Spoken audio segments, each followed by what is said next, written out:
stop basing our understanding of the world, stop basing our interpretation of reality, and stop using the paradigms and the intellectual frameworks of the West and start using our own.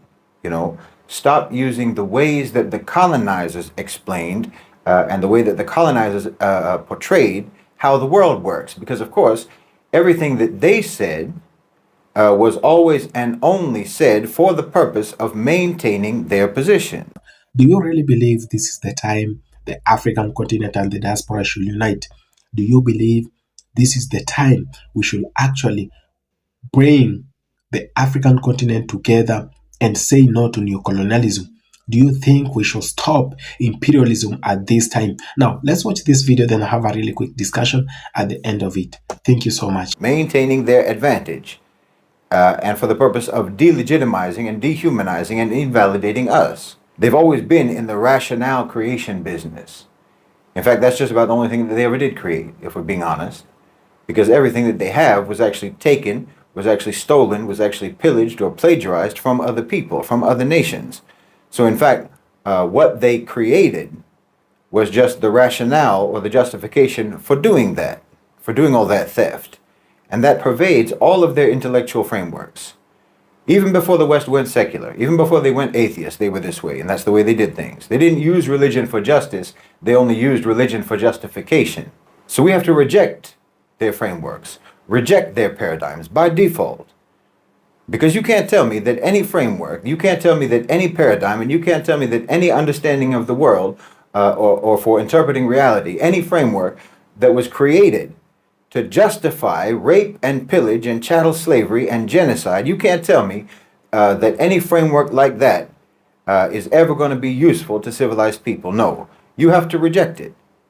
A poison root grows a poison tree and bears poison fruit. Even if it might have pretty blossoms on it, the fruit is no good.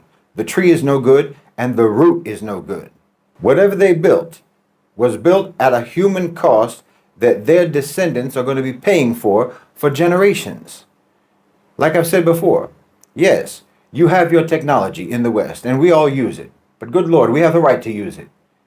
We have more right to use it than you do, in fact. We have the right to use it because it was all developed with our resources, with our minerals, with our metals, with our energy, with our blood and our sweat and our tears. No, you don't get to boast about your technology, as if we should be grateful to you for what you made or what you built with our resources. And then you act like the fact that we use the technology that you made with our resources, that means that we're not supposed to blame you for all the theft and for all the murder. I mean, what kind of logic is that? You see, this is the logical West. That's what I mean. It's not just a poison tree, it's a whole forest of toxic intellectual chicanery. We need to make our way out of those woods.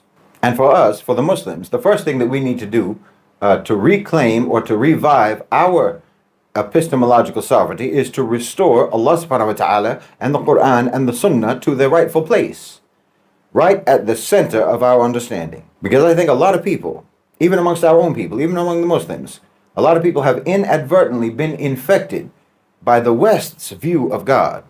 That God is just a concept, an abstraction. God is just a device for instantiating virtue. God is just a philosophical tool for them. But no, God is real. Allah subhanahu wa ta'ala is real. Allahul Haqq. And you're never going to be able to understand reality. You're never going to be able to understand the world if you don't understand this reality. This is the most fundamental reality there is. So that has to be our base. That must be our base, our foundation, the reality of God and the truth about everything that he said about himself and the truth about everything he said about his creation. This is fundamental. It's foundational. If you don't have that, then you have no floor to stand on. I don't care what you do, what kind of walls you have, what kind of roof or what kind of ceiling you built. If you don't have a floor, well, all you have is a decorated hole. You just have a decorated chasm. You have a decorated abyss. That's what you have when you build your paradigms, you build your frameworks, and you build your understanding of the world without the fundamental, foundational understanding of the reality of Allah subhanahu wa ta'ala, the reality of God. So our earlier scholars all understood this. They all understood the dynamism of this reality, and it shaped the way that they understood, it shaped the way that they analyzed, shaped the way they interpreted the world. And that's what we have to do. Because, okay, we talk about analysis, we talk about analysts, but really, from the Muslim point of view, what we are is witnesses. I'm commissioned to be a witness. The Muslims, all of the Muslims, we're commissioned to be witnesses, to tell the truth, to state the facts, to testify the truth, the whole truth, and nothing but the truth. And in a world that has been dominated by the West for so long, well, a great deal of our testimony is inevitably going to just be setting the record straight regarding their endless lies. Like I said before, because they lie all the time about everything, it would absolutely be impossible for us to even do our job as witnesses, to tell the truth by means of their frameworks. So I don't know from capitalism, I don't know from socialism, I don't know from communism or democracy or authoritarianism or right or left or what have you. These are all just like lawyers' tricks, word games, all these qualifiers that are supposed to impose definitions and meanings onto your mind that have no actual resemblance to reality. That's what they do. That's what these labels do. They're more like bandages. No, we look at the way things are, not according to the labels that the West uses to falsely categorize things. Because America is not democratic and China is not communist. So get out of here with that foolishness. You know, we look at how things operate in the real world, how they operate in real life, and we testify to that. We bear witness to what is really going on, regardless of who is doing it or what they're calling it. I mean, you can call that analysis if you want to, but it's actually nothing more than just bearing witness to reality. That's all we're doing. And again, that's why, all of this is why, at Middle Nation, we have developed and we are developing our own tools for discerning things, for discerning reality, like relative power dynamics, like strategic probabilities, like assessing the real impact of current events on the Muslim world, or like measuring and quantifying trends of instability in the West and so on, without relying solely on the metrics that are used by Western political scientists, or Western economists, or Western geopolitical analysts. Because we understand that some of the metrics that they use don't actually matter the way they say they do, and also that there are things that matter a great deal that they completely leave out in their analysis. They don't even include it in their metrics. Because, for example, we understand that whatever incurs the wrath of Allah subhanahu wa ta'ala, that's not sustainable. We know that you might, or a state might, or any other powerful actor might, implement or impose a policy that gives them dominance and it gives them success in the short term, but it's immoral and it's unjust. So we know that it has no long-term viability because that's the sunnah of Allah subhanahu wa ta'ala. And the sunnah of Allah is a real factor that can never be excluded from your evaluations or from your analysis.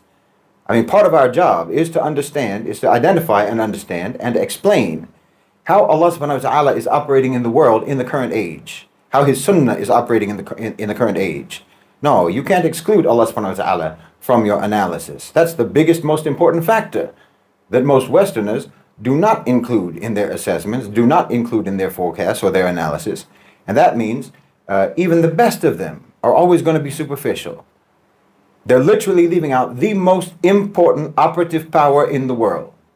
You know, in their atheistic secular terms, it would be like analyzing global affairs without factoring in America, you know, acting like the United States doesn't exist, or acting like the United States has no influence over anything that happens on Earth.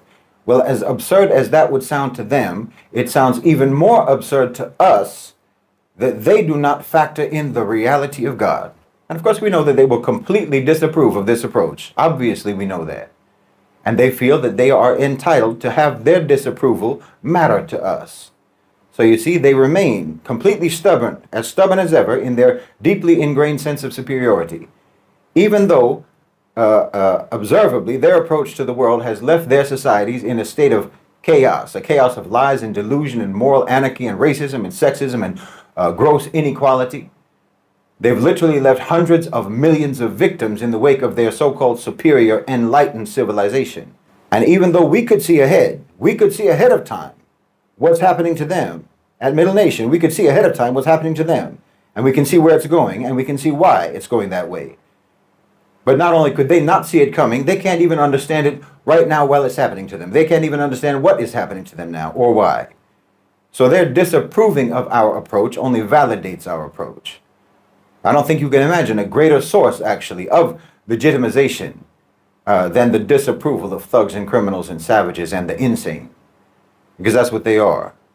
So their approval or their disapproval is the same to us. They're both equally irrelevant. It doesn't matter. Approve or disapprove.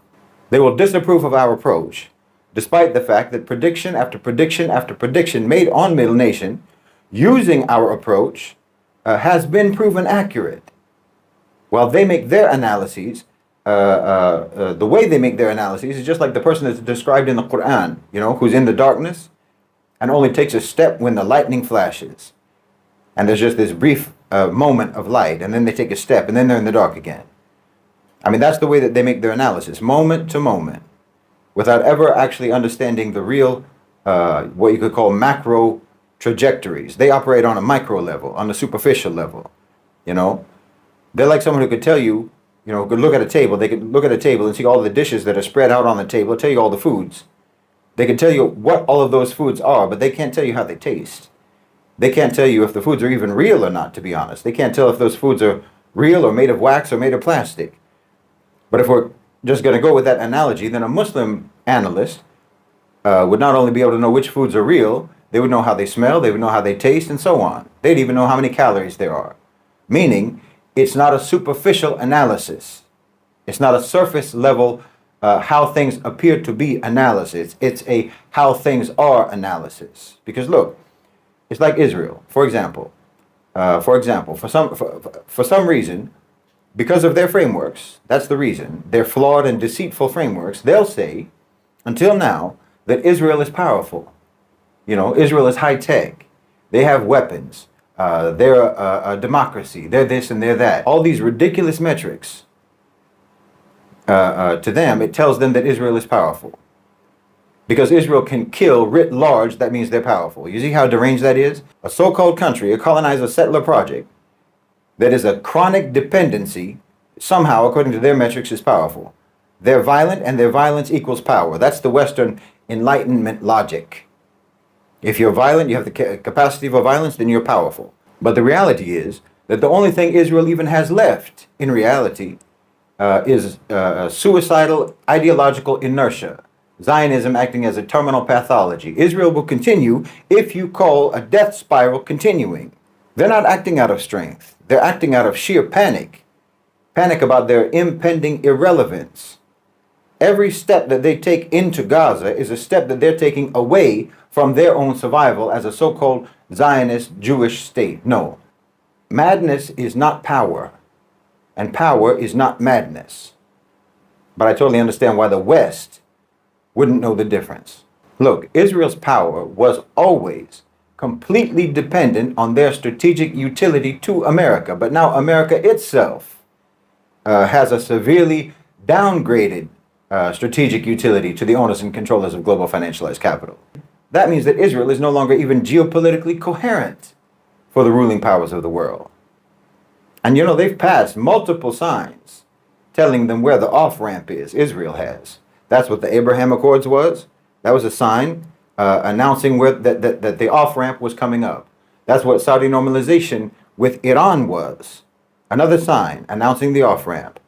The UAE, Egypt, and Saudi Arabia all joining BRICS. That was another sign of the off-ramp for Israel. That's what the ICJ case and the ICC case are.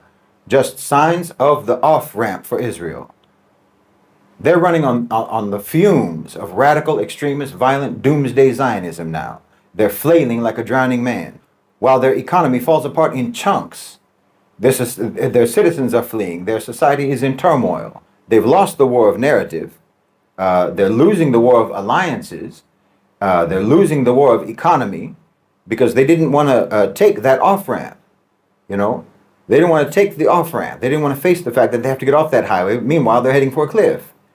But they think that America is going to equip their vehicle with wings, but they won't. They're defying the A National OCGFC. They're defying the GCC. They're defying BRICS, all of whom own the future of the region. Those are going to be Israel's new landlords. And the only way that Israel is going to be allowed to remain is if they pay rent. But, you know, they've been squatters for so long with an American bodyguard, they just can't adapt to the new situation, and they don't think they have to. You know, Saudi Arabia, who they fooled themselves into believing was going to normalize with them, was going to normalize with Israel without insisting upon Palestinian statehood. That's what they fooled themselves about. Well, now Saudi Arabia has been actually consolidating support from traditional European allies of Israel to call for and to recognize a Palestinian state. And the Gulf has understood that all it takes is money to make that happen. And they have more money to spend than anyone else. Trump doesn't work for the Zionists. He works for the OCGFC, the A National OCGFC. And the OCGFC do not need Israel's historic function anymore. The plug has been pulled on your project. And the more barbaric and the more savage and the more out of control you act, the easier it's going to be for them to hang you out.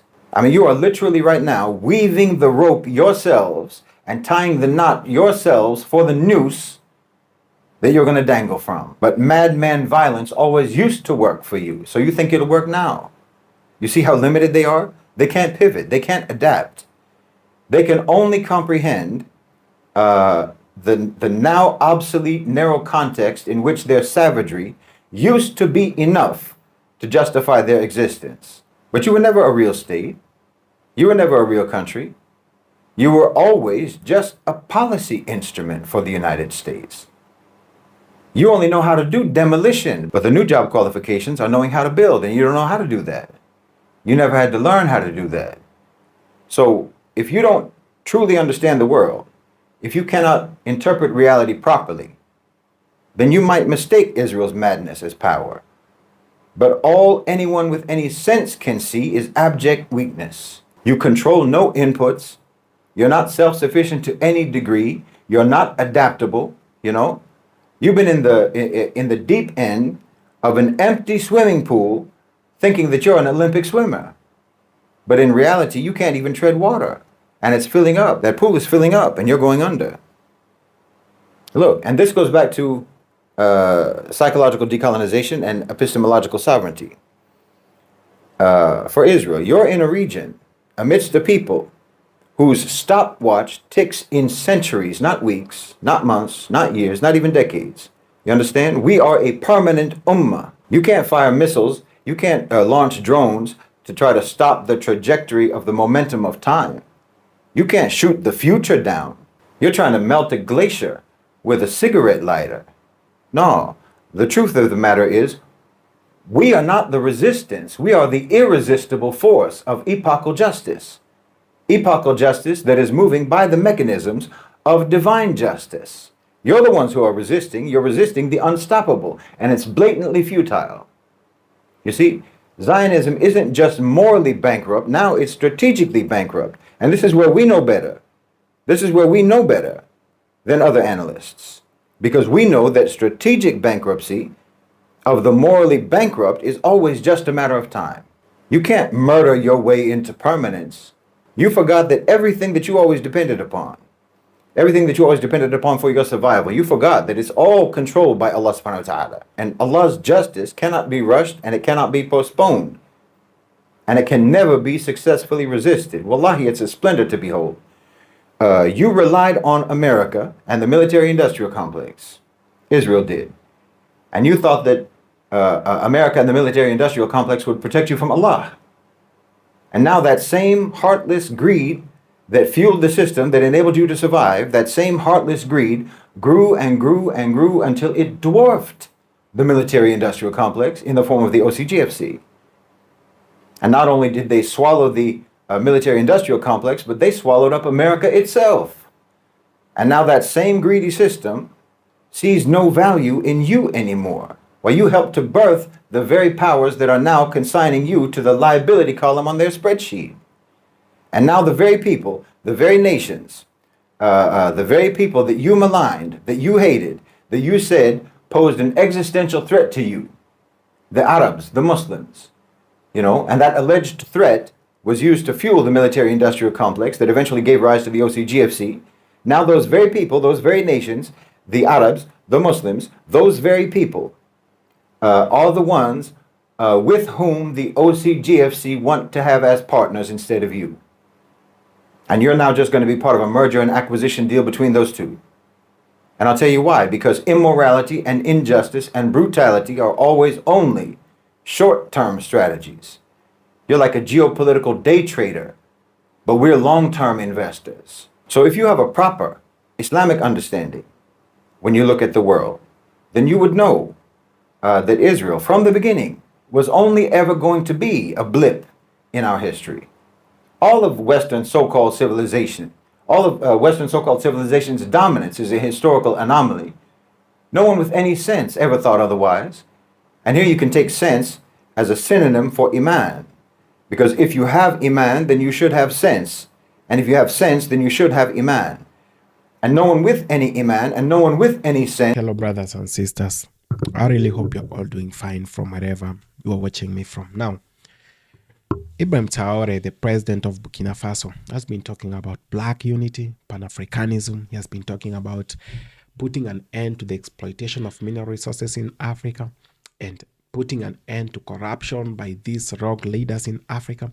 He has even been talking about bringing the children of Africa back home, those who are in the diaspora, African Americans, yes, British blacks, and of the diaspora in the Caribbean and all across the world. Now, he has been talking about the African land to remain for the Africans. Now, this is whatever has caused an outrage from the Western government, and they're trying to use black leaders to fight a black leader. They have been using the Michael Langley, who is currently in Kenya and is being given a state visit, a red carpet, and you all know that, But when he's talking about going after an African leader who stands for whatever is good for his own continent, even Michael Langley himself knows that Africa needs people like Ibrahim Traore. Apart from him being used by the Western media and the Western system to bring chaos and mayhem in Africa, we all know that. We all know that. Now, Ibrahim Traore has been talking about black unity. Now, this is a very big topic, and this is the topic the Western leaders fears to hear the most, because they know whatever black unity can bring to the people of Africa and whatever it can do to the African continent. There is need for us to rise and talk about these things, and there is need for us also to support the people who are advocating for black unity. Sometimes I do not agree with Julius Malema all the times, because sometimes he can go out of topic and be, but I do agree with most things he says about Africa, about making Africa great, about bringing the children of Africa back home, about using a single currency in the whole of Africa, about having a one president in Africa and a one army in Africa. This is whatever every African person wants, until you are an enemy of your own continent, because Africa, being Africa, is whatever we need. Africa standing for itself without borrowing loans, without depending from the outside. This is whatever we want to see from our own continent. Now, our brothers and sisters and our great-grandparents died in the struggle to make Africa free, and to get independence. But we've never gotten that independence to date. What really happened? So we need to actually come out as black people and realize that the black unity that we've been preaching and been talking about, is time we make it a reality. We've been talking. We need actions from our own leaders. We need actions from ourselves. We need to have more spaces that talk and support black unity and black forums. We need to have more conversations on YouTube, on social media, talking about the unity of this continent. And that's whatever Ibrahim Traore has been doing. He has been going around talking about making Africa independent, We are not yet independent. This is a continent where we have everything. The fact that we still borrow money from the outside, the fact that we still import goods from the outside, we still import food from the outside. It's very crazy because the weather in Africa was meant for agriculture. The weather in Africa, God enabled it to make it perfect for us never to be in the never to depend on someone else. It was meant for Africa to be independent. But what happened? We've had so many rogue puppet leaders in Africa, and those who have stalled projects in Africa, those who claim that we must be a friend of the United States to have development, those who claim that we must visit China to have a progress in Africa, those who claim that we cannot do anything without France and the World Bank. I'm here to tell you, it has been experimented here in Africa. Tanzanian President, the late John Magufuli, did it without borrowing anything from the outside, without importing food from the outside, but the country was doing well. Now, Ibrahim Traore is trying to prove that we can still manage with whatever we have. The mineral resources, the gold that our countries have can be exchanged to get whatever we want, instead of someone coming to our countries, exploiting our gold, exploiting our mineral resources, then we have to bow down to them so that they can loan us whatever is ours, Very crazy. And there is need for us to talk about Pan-Africanism. Now, for those who do not understand, the concept of Pan-Africanism is putting Africa first and the blackness with it first, The act of loving Africa and working out to make sure that everything in Africa works. That's whatever is called Pan-Africanism, is putting your differences aside, joining hands with your brothers and sisters to unite the continent of Africa. Now, Pan-Africanism was started back then in 1960s and 1970s.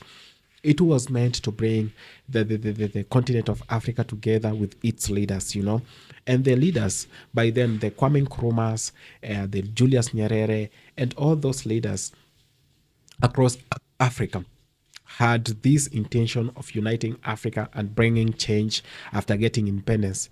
Years later, we do not have independence. And sometimes I usually have a problem with those who inherited our countries, the leadership from the colonial powers. These are the same people who actually did not even fight corruption, because if they could have initiated some very strict measures, some strict laws in Africa to curb corruption and to end neocolonialism in Africa, Africa could be better right now. A lot need to be done. A lot was skipped and a lot was not done. And there is need for us to put an end to the exploitation of mineral resources in Africa.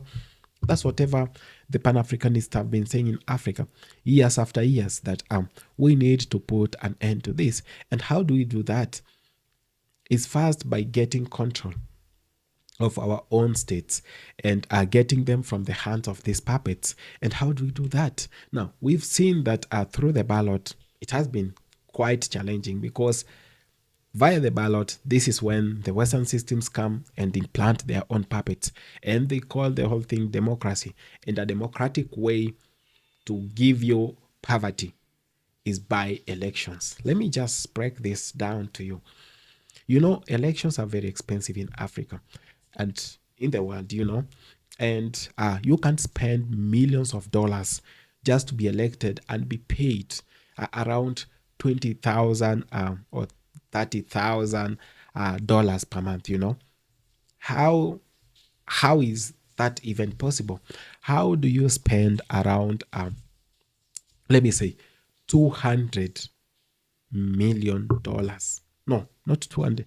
Yes, $200 million. It is crazy. People campaign in Africa. They give out money in Africa, just to be presidents. Why do you think that is possible? And who funds them? The Western countries funds them. They fund their campaigns. They fund these people. They give them the convoys they walk around with, and they give them these security details and all these other things. Even the sitting presidents, the incumbent presidents, are aware of this because they were once in that position. They were put there. And so even the successor has to be put there by the Western countries, you know. And this has continued in Africa for a very long time. Now, when someone does this, they come to steal and destroy your country. They come to sell everything to the Western countries because they have been sponsored by the same Western countries. You can't use $200 million to campaign just to be a president. After all, you will have pocketed $5 million as salary in a span of 5 years. It is not even making sense in the first place, you know. Not even 500. Is it? It is around $1 million, you know, that you pocket after 5 years in most countries. Now, if that is the case, there is no one who can accept to be a president, you know. But we have presidents who spend a lot to be presidents. And exploitation of our own mineral resources will never stop as much as they're being sponsored by these Western countries. There is also need for us to put an end to the corruption that is happening in Africa. I'm very pleased by some of the leaders in Africa, not most of them, just two or three. And I must congratulate whatever is being done in the AES that they even went ahead to reduce the salaries of the politicians. I know they are not happy because they enjoyed a lot of privileges. They enjoyed pocketing money without anyone asking them, money that was meant for development, money that was meant to build roads, to build hospitals, and to pay teachers and doctors. You know, they pocket that money without someone asking for it, you know. And even if you ask, what will you do? They have the system, they have the president on their side. This has been happening in Africa. And I'm very happy Burkina Faso and other countries, Mali and Niger, are trying to reduce corruption. They are trying to put strict measures that if you're found embezzling public funds, you'll be in for it. You go for life in jail. This is whatever we want. And this is how we can stop it. But it can never be stopped by using the ballot, you know. The ballot is the easiest way to corruption and the easiest way to make your country's power land in poverty. Yes. We must bring the children of Africa back home. Has been the message of Dr. Rikana Chiombore, the one who is working with Ibrahim Traore right now, and the message of Ibrahim Traore himself. He has been talking about bringing the children of Africa back home, those who can invest home, those who can bring their skills back in Africa. It's very important, you know. And we need such mentalities with our leaders right now. We need leaders who will actually think the same way Ibrahim Traore is thinking.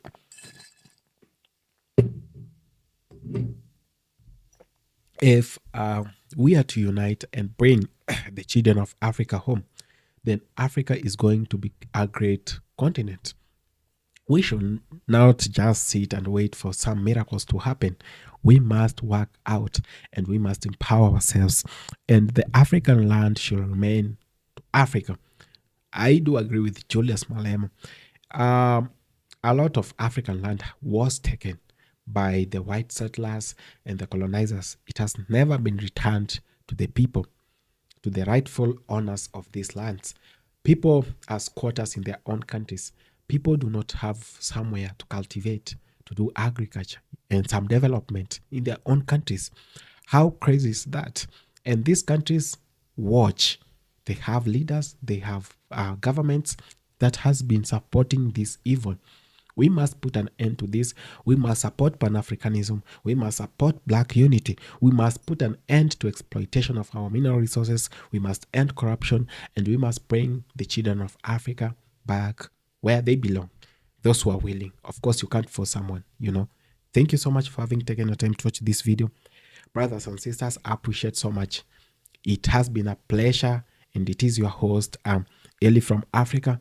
Always feel the pleasure of coming back to watch these great videos where we grow our unity and try to reduce the division amongst ourselves. Thank you so much, my Black community, and everyone who is watching this video, and everyone who believes the unity of us as a human race is very important. Thank you so much.